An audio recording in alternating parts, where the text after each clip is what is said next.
So, good morning. Utan Bisaya tayo, guys. Mag-utan Bisaya tayo. Ayan. Malunggay. Ayan, ang lupos. Usayan, subak. Ayan.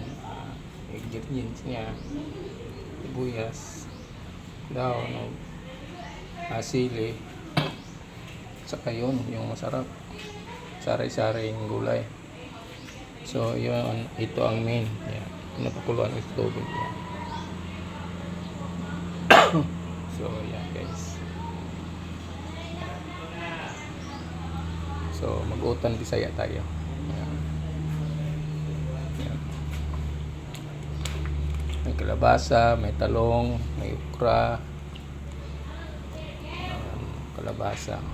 Kalabasa. Yan. Talong. Okra, sibuyas daon, o sili pang pinis, o ang lupos, ang yan subak, ito pasayan. Pasayan.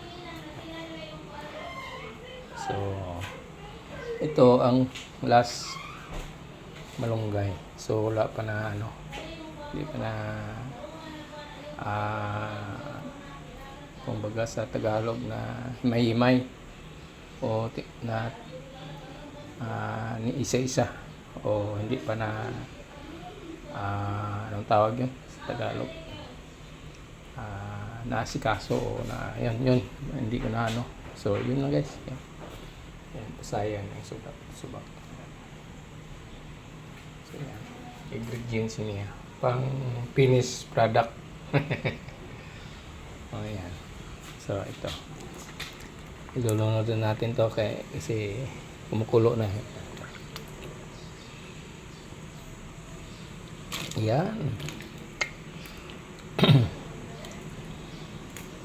So okay, ayan, sarap to pag maluto guys. Yan. So, kayong mga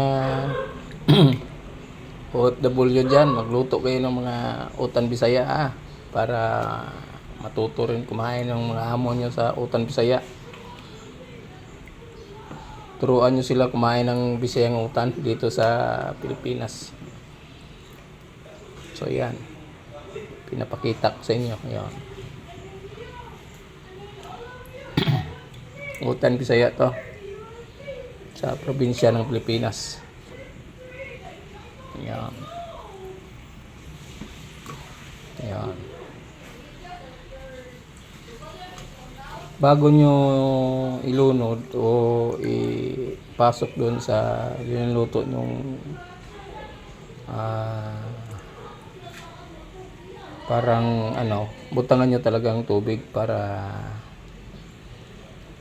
malambot ang bawat isa sa gulay para dali malambot. Hindi na hugasin nyo lahat tapos bago nyo himay-himayin, dili yun, bawal yun. Pero depende yan sa ugali ng mga Pilipino. So yun. Kukuha tayo ng so ayan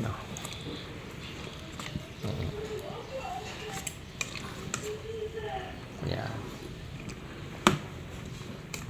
So ayan na guys. Ayan. Makulo yan mga 30 minutes. So yeah. Gulay, lahat na gulay nandyan. Repolyo, carrots, talong, ng kumbaga tawag sa amin yan ng kanang patula dito sa Cebu, yan ang sikwa. Ayan. So, may talong, kalabasa, yun. Parang na to pakbit na sinabawan. Pero dili to na sinabawan na utan Bisaya. So ito ang ingredients siya para pang finish product. At saka ito, mamaya ilulunod natin to. Yan. So, ito ang last. Yan. Ito ang importante, malunggay. Kasi itong malunggay,